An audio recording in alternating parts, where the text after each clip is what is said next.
Vamos abrir as nossas Bíblias no livro do Êxodo, capítulo 20. Leremos apenas um verso, o verso 12. Como sabem, estamos fazendo uma série de mensagens relacionadas com o contexto familiar desde o primeiro domingo do mês de julho, e hoje estamos encerrando esta série. E o tema da mensagem de hoje, como é de conhecimento de todos, honra teu pai e tua mãe.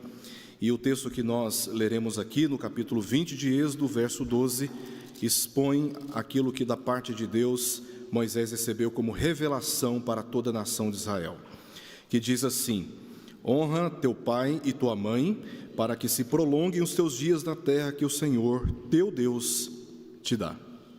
Oremos. Pai, nós te pedimos que o Senhor, neste momento, fale aos nossos corações e nos convença das responsabilidades que temos na aliança, no pacto que temos contigo, e nos ajude, ó Deus, a entender o nosso papel dentro de casa, na relação com os nossos pais. Nós oramos por isso em nome de Jesus. Amém. Meus irmãos, na criação, Deus primeiramente fez o homem, depois a mulher, e os uniu em matrimônio. Pouco tempo depois, nasce o primeiro filho, e assim Deus formou a primeira instituição social no mundo, a família. E a família, ela é o projeto de Deus, assim como está descrito nos eventos da criação. Deus, ele criou o homem, ele criou a mulher, e com o filho formou a família, exatamente nesta constituição. Embora alguns movimentos na sociedade tentam alterar a constituição da família, o conceito da família, a estrutura da família, os valores da família, a família na perspectiva divina, assim como revelada nas Escrituras, continua sendo a mesma: homem, mulher e filho. E esta é, portanto, a base de todas as sociedades humanas. Seríamos tolos se não cuidássemos da nossa família, fortalecendo os relacionamentos e os conduzindo conforme a vontade daquele que nos criou. E esta série que estamos fazendo durante esse mês tem trazido exatamente esta preocupação. Se quisermos desfrutar da bênção de Deus, precisamos conduzir a nossa família conforme a revelação da palavra de Deus. E se não for assim, nós não temos condições de esperarmos da parte de Deus qualquer benefício, muito pelo contrário. E um dos aspectos mais fundamentais do fortalecimento das nossas relações familiares e da preservação da nossa família, nós encontramos aqui nesta passagem, que diz aos filhos que eles devem honrar ou respeitar os seus pais. Em nossos dias, este dever de honrar os pais não é amplamente reconhecido ou observado, porque muitos pais têm enfrentado enormes dificuldades de protegerem e de afirmarem sua autoridade dentro de casa. E quanto isso, os filhos estão crescendo sem uma figura clara de autoridade dentro de casa e entregues a si mesmos, às suas vontades, às suas liberdades, e estão cada vez mais se tornando desobedientes, desrespeitosos, insultando os seus pais e deixando de cuidar deles, como é o dever de todo aquele que crê e teme ao Senhor. E é cada vez mais claro que os pais, enquanto os filhos crescem nessa cultura de liberdade precoce, de vontades independentes dos pais, é cada vez mais claro como os pais estão procurando ser amados pelos seus filhos, porque temem que, se ao posicionarem com autoridade dentro de casa, estabelecendo limites, os filhos se tornem cada vez mais afastados. Os pais então têm aberto mão da sua autoridade e tem investido em conquistar o afeto do seu filho com recompensas, com presentes, falando o que eles querem ouvir e deixando que eles tenham cada vez mais liberdade. E nós não queremos dizer com isso que os pais não devem cultivar o amor e o afeto dos seus pais, mas o fato é que em nenhum lugar das Escrituras nós encontramos uma norma, um preceito em que claramente Deus exija que os filhos amem os seus pais, porque esse é o pressuposto natural da criação. Os filhos amem os seus pais. Mas o que nós encontramos nas Escrituras é uma forte ênfase do dever dos filhos honrarem os seus pais, obedecerem os seus pais, se submeterem aos seus pais, cuidarem dos seus pais. E esta é a ênfase que nós queremos dar aqui nesta manhã, através desta passagem. Considerando agora o contexto deste livro, o livro do Êxodo se encontra dentro, segundo livro do Pentateuco, também conhecido como Torá, ou Instrução, Ensino, os 5 primeiros livros do Antigo Testamento. E o livro do Êxodo, ele registra a libertação do povo de Israel da escravidão do Egito. O povo estava num regime dentro do Egito, numa outra realidade, numa outra cultura, com uma liderança totalmente diferenciada, e agora o povo saindo do Êxodo, saindo do Egito, pelo Êxodo, tinha que agora ser ensinado e educado a viver em conformidade com as leis divinas. E o livro do Êxodo nos mostra os deveres religiosos e sociais do povo, e eles são conhecidos basicamente nesses 10 mandamentos aqui no capítulo 20, especialmente o verso 3 até o verso 17. Não terás outros deuses diante de mim, não farás para ti imagem de escultura, não tomarás o nome do Senhor em vão, lembra-te do dia do sábado para o santificar. E depois, honra teu pai e tua mãe, não matarás, não adulterarás, não furtarás, não dirás falso testemunho contra o teu próximo, não cobiçarás. E nas palavras de Jesus, esses 10 mandamentos se resumem em 2 partes. Os primeiros 4 mandamentos deveriam e devem governar o relacionamento do povo com Deus. Nas palavras de Jesus, em Mateus capítulo 22, ele disse: amarás o Senhor teu Deus de todo o teu coração, de toda a tua alma e de todo o teu entendimento. Jesus está aqui reverberando aquilo que está registrado no livro do Deuteronômio, capítulo 6, verso 5. E os 6 últimos mandamentos, Jesus resume, indicando os deveres que os homens deveriam ter uns para com os outros, com as seguintes palavras: amarás o teu próximo como a ti mesmo. Mais uma vez, Jesus está reverberando aquilo que já se encontrava na lei, em Levítico capítulo 19, verso 18. E o 5º mandamento reforça a primazia da família com estas palavras, e lerei novamente: honra teu pai e tua mãe, para que se prolonguem os teus dias na terra que o Senhor teu Deus te dá. Eu estou dividindo ou organizando essa mensagem em 5 partes. São 5 perguntas que estamos fazendo para esta passagem, capítulo 20 de Êxodo, verso 12. E vamos responder essas 5 perguntas olhando para o texto que nós lemos, especialmente, as perguntas são as seguintes: quais são as razões para honrarmos os nossos pais? Quem deve obedecer este mandamento? Quais promessas estão associadas a este mandamento? Qual decisão exigida por este mandamento? E eu terminarei respondendo à última pergunta: quais implicações este mandamento possui, trazendo conselhos para cada um de nós. Então, olhando para o texto que nós lemos no livro do Êxodo, a primeira pergunta que vamos responder aqui é: quais as razões para honrarmos os nossos pais? Em primeiro lugar, porque este é um claro mandamento do Senhor para o seu povo.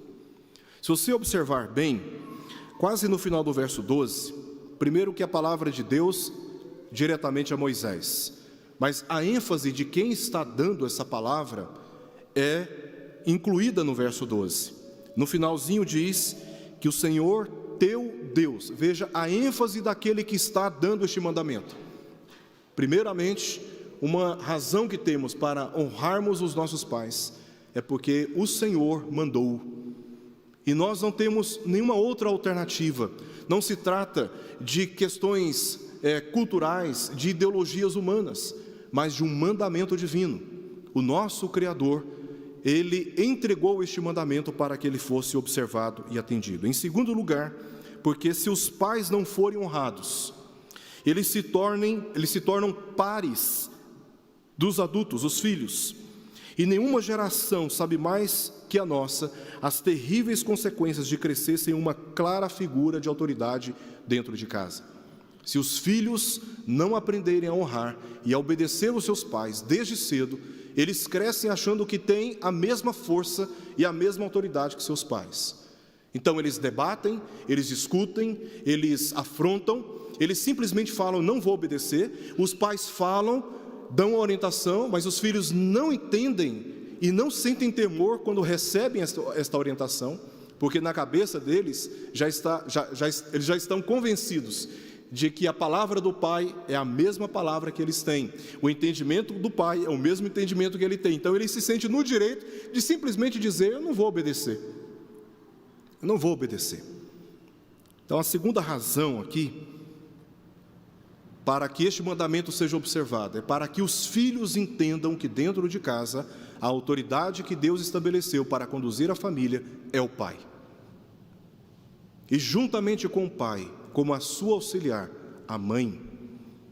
E os filhos precisam crescer entendendo que pai e mãe representam a autoridade de Deus dentro de casa, e estes possuem o dever e a autoridade de conduzir a família segundo o preceito do Senhor. Terceira razão para que este mandamento seja obedecido, porque honrar os pais reconhece que existe uma autoridade acima de nós, para quem devemos satisfação moral. Para os 10 mandamentos, a maior autoridade moral é Deus, que é, portanto, maior que os nossos pais. Mas não conseguimos honrar a Deus sem honrar os nossos pais. Me lembro da passagem de João, na sua primeira epístola, no capítulo 4, ele diz assim, se nós não aprendermos a amar os nossos irmãos a quem vemos, dificilmente ou é impossível que nós aprendamos a amar a Deus a quem nós não vemos. Como que eu posso dizer que eu amo a Deus a quem não vejo e odeio o meu irmão a quem eu vejo? Porque o pensamento de João é que é mais fácil amar o nosso próximo, amar o nosso irmão, do que amar a Deus. E a razão é porque nós temos um contato físico, nós nos relacionamos pessoalmente de uma maneira distinta daquela que nós temos com Deus pela fé. Então, como que eu posso dizer que eu honro a Deus e que sou submisso à vontade de Deus, se no mínimo, na relação com os nossos pais, nós não aprendemos isso? E nós temos aqui, portanto, a terceira razão por que nós devemos aprender a honrar os nossos pais, é porque existe uma autoridade moral para quem nós devemos prestar contas. Dentro de casa, como filhos, nós devemos satisfação aos nossos pais, do que fazemos, não fazemos, onde vamos, onde não vamos, com quem relacionamos, quais são os nossos objetivos, com quem eu quero me casar, como estou lidando com os meus sentimentos. Nós devemos satisfação aos nossos pais. E se nós não aprendemos isso dentro de casa, nós não aprenderemos a dar satisfação para Deus, que é a autoridade maior que os nossos pais. Em quarto lugar, porque isso nos protege do totalitarismo. Uma das principais estratégias das ideologias marxistas sobre a família, e ideologias estas sob a influência de Satanás, repito, ideologias estas sob a influência de Satanás, é de quebrar a ligação entre pai e filho e transferir a submissão dos filhos para o Estado. No livro Manifesto do Partido Comunista, o pensamento de Karl Marx, o qual determina as ideologias comunistas, propõe a abolição da família a partir da abolição do capitalismo. Marx entendia que a família tradicional, que ele chama de família burguesa, nada mais era do que uma constituição ou um fenômeno ou um resultado do capitalismo.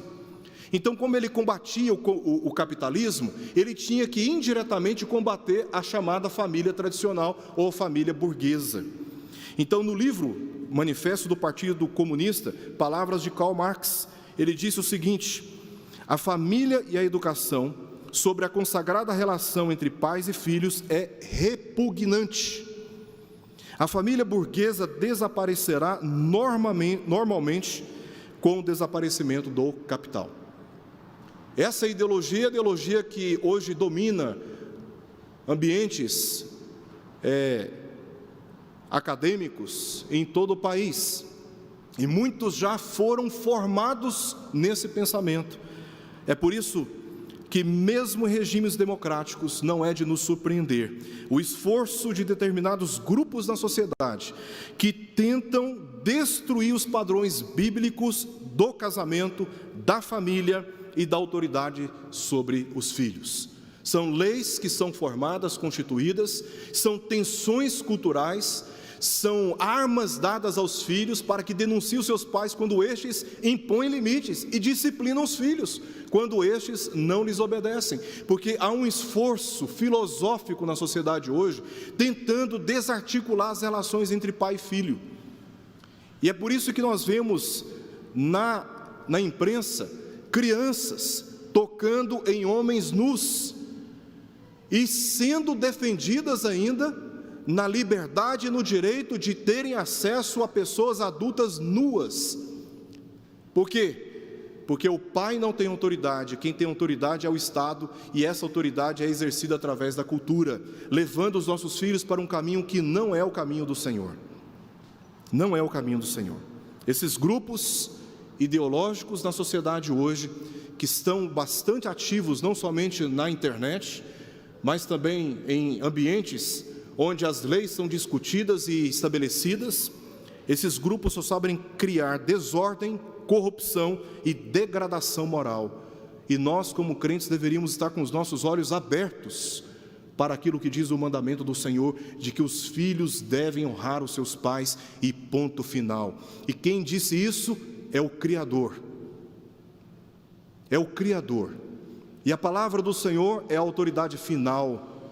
Como disse Josué, eu e a minha casa serviremos ao Senhor. Ainda que essa sociedade persista em andar por um caminho que não é o caminho do Senhor, eu e a minha casa serviremos ao Senhor. Que seja essa também a sua decisão, pai e mãe, ao conduzir os seus filhos pelo caminho que o Senhor nos instruiu, de que os filhos devem honrar os seus pais. A última razão, em quinto lugar, é porque os pais são únicos e por isso devem ser tratados de forma única. Jamais deveríamos tratar e falar com eles da mesma forma que tratamos e falamos com outras pessoas, pois representam diretamente a autoridade de Deus sobre os filhos. É importante nós refletirmos sobre esta razão aqui. Os nossos pais são únicos, ainda que os nossos pais não sejam aqueles que nós gostaríamos, ou tenham sido aqueles que nós gostaríamos que eles fossem. Os nossos pais, essa relação de filho com o pai, de filho com a mãe, são relações inquebráveis. Ainda que os nossos pais não tenham sido fiéis para com o pacto do casamento e tenham se divorciado, eles continuam sendo os nossos pais. Ainda que os nossos pais não sejam crentes, tementes a Deus, eles continuam sendo os nossos pais. E o nosso dever é de tratá-los de uma forma distinta daquela que nós usamos para tratar qualquer outra pessoa, porque os pais são únicos. Pai e mãe são insubstituíveis. Insubstituíveis. É claro que existem pais cruéis, diante dos quais este mandamento parece impossível, mas esses casos